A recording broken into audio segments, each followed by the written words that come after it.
Hey all, here OS Reviews. You're watching our video review of the Amazfit GTS 2. This is the second generation model of the GTS series from Amazfit that was first introduced about a year ago, and it offers a more premium smartwatch experience compared to the ultra affordable BIP line, including the new BIP U that we just saw about a few weeks back. In contrast, the GTS 2 has a more high-end construction that is inclusive of a aluminum metal rail compared to plastic used on the BIP series, as well as a larger 1.65-inch AMOLED display, which has more punchy and vibrant-looking colors, in addition to a always-on display mode. After a few seconds, the brightness of the screen will go dimmer, however, you can still make out the time, and it will be continuously there as you're wearing the watch. Aside from that, the GTS 2 and the GTR 2, by the way, which stands for round, the S stands for square, the only difference between the two is just the shape of the watches, this one again being a rectangular slab compared to a circular dial, have identical feature sets, inclusive of a built-in speaker as well as microphone that you can use to answer phone calls when you're connected to your smartphone, as well as use it for some smart assistant tricks. A question that some of you guys asked is, even though the microphone and speaker here is revealed, is the watch still waterproof? And the answer is yes. The watch is 5 ATM waterproof. I was able to use it while showering, while going for a light swim, and it would still survive. It also comes with more sensors on board compared to the BIP series. For instance, this one here comes with an integrated GPS chip, which is missing on the BIP U. That means you're able to run outdoors, for example, and you can trace your route back when looking at your activities, and you can see kind of the path in real time, and when you sync the data over to your phone, it can also allow you to see more data, like exactly where you were as you were running along. In addition, the GTS 2 has built-in Wi-Fi, which the BIP is also lacking. That means you're able to use it to sync data over to the cloud, as well as transfer music into the watch's built-in memory. A few other sensors on here, including a compass, a barometer for measuring pressure, which are also lacking on the BIP U, which again is a nice upgrade that we see here. And technically, yes, the GTS 2 also has built-in NFC that can be used for contactless payment, as well as for entering different buildings as a security pass, for bus passes, things like that.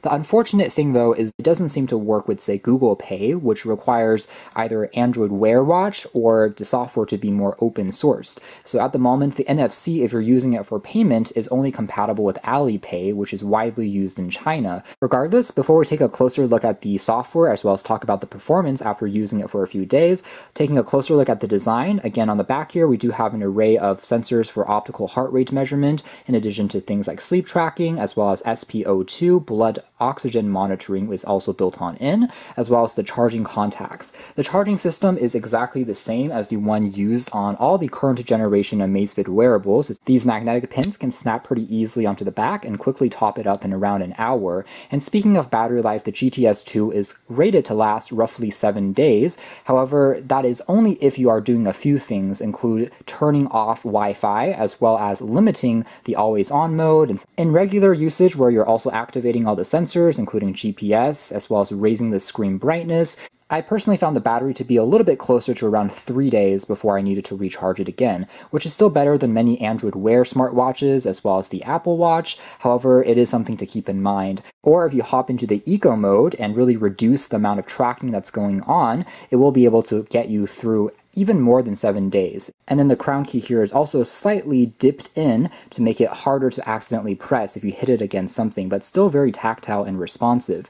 You use this key essentially to act as a navigation to bring up the list of applications on the watch, as well as double tapping to instantly bring you into the list of all the activities that you can start tracking on the watch. The screen itself is quite bright, easy to read, as well as sensitive to touch, coated and protected by Corning Gorilla Glass 3 for some added resistance. In terms of the interface here, again, very simple style. We're able to long hold to change the different watch faces. And by the way, the GTS 2 has over 3 gigs of built-in internal storage, which is much more than the 64 megabytes on the BIP series. That means you're able to store more watch faces on the memory as well. Essentially, any watch face that you like from the application, which there are over 50 ones which are included in their app, you can push over and save save onto the watch without worrying about the memory getting full, which is pretty neat. In addition, that 3 gigs of memory can also be used to download and share music into this memory itself. So you can use it like a dedicated MP3 player, and then you're able to connect this to wireless headphones when you're running and use it to play back music without bringing along your phone. It also allows you to have some customization, like other smartwatches on Amazfit's new generation of their OS. You can customize all the elements of a watch face, including what you display on each module here, whether that's going to show you notifications, sleep patterns, pedometer, weather, so on and so forth. As expected, the fluidity of the watch is really smooth. It is using one of their fastest processors available, and so everything in terms of flicking and animations, as we can see here, is just very fast, happening buttery smooth as far as the refresh rate of the display is concerned. And just as a quick contrast, the BIP-U is also pretty quick, I would say, overall, but the frame rates are definitely a little slower. As you're scrolling, you can see slightly more jumpiness sometimes, versus, again, the same list on here just feels buttery as you're gliding along. GTS 2 actually came out slightly earlier this year compared to the BIP-U, which just came out about a month ago. And so that one has a slightly more updated software, which hopefully Amazfit will also push over to the GTS 2 soon using a software update. But at the moment, there are still a few elements which are different in terms of the visual style between the two. For example, you're able to see your activity for the day in terms of your heart rate as well as your score. However, you can't really see additional data on the watch itself for the past 7 days, for example. However, overall, it's still pretty easy to understand and use. You can start a manual heart rate test. You can also take a look at your weather information for the past week, all working quite well. And then coming over here to the music control is where you can play back some music.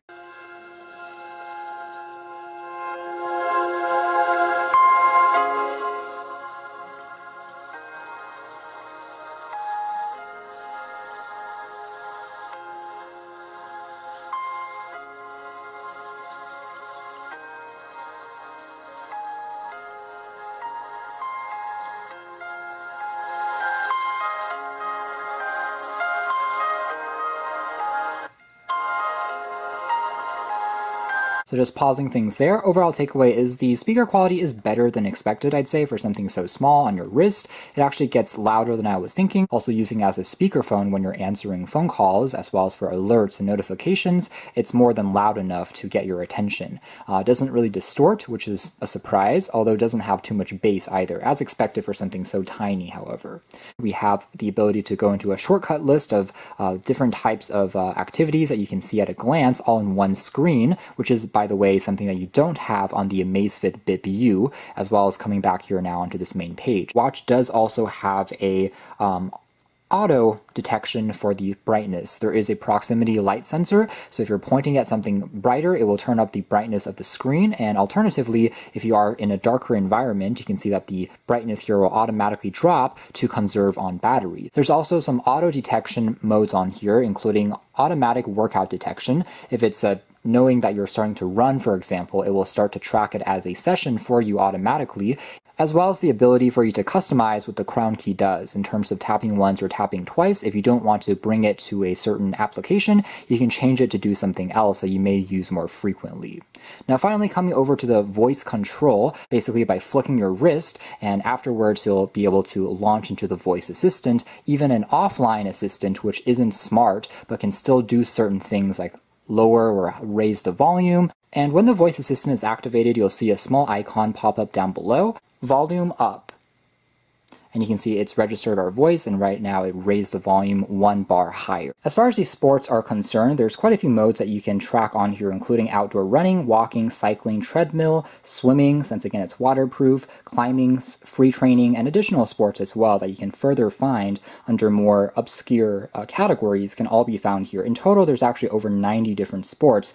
It will turn the heart rate monitoring on continuously, so it will keep on measuring your heart rate fluctuations second to second, as well as take a look at how many steps you've walked, converted to your speed as you're performing a sport. Finally, a new feature that is in beta mode at the moment is also the ability for it to measure your breathing quality. In other words, your SpO2 measurement can also be taken sporadically, even at night. It will give you a sleeping breathing score at night, which you can view back in the companion app. I'll show you guys that later on in this video. Pretty good results as far as the overall accuracy is concerned, so it didn't have too many issues in this regard. The pedometer here I did find to have a slightly lower number of steps, which are sometimes counted compared to when I was putting it side by side with the Amazfit Bip U, which was interesting. This one here would sometimes count, I would say, 5% less steps. Overall, I would rather for it to be on the conservative side and say you've walked maybe 1 or 2 steps less than overcounting steps. Otherwise, the heart rate measurement was very sensitive and accurate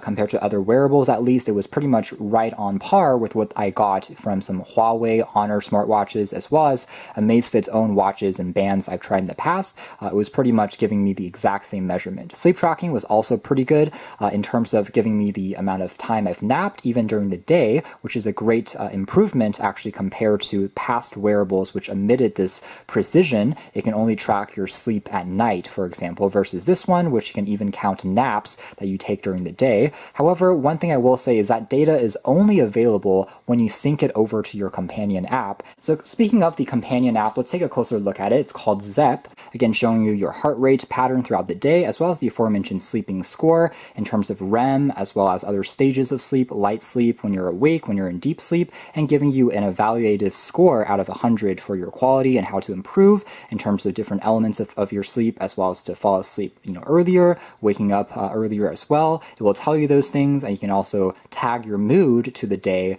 that you can then easily search back when you are looking through your history. And here is the aforementioned sleep breathing quality score, which tells you how well you're breathing at night, if you're sleeping in the correct posture or not. Now, one thing I want to mention here is under your profile settings, you're also able to add different quote-unquote accounts, and this is where they should have the ability to tie in the Amazon Alexa integration. So you're able to log into your Amazon account, for example, and what that does is then enable the smart AI assistant.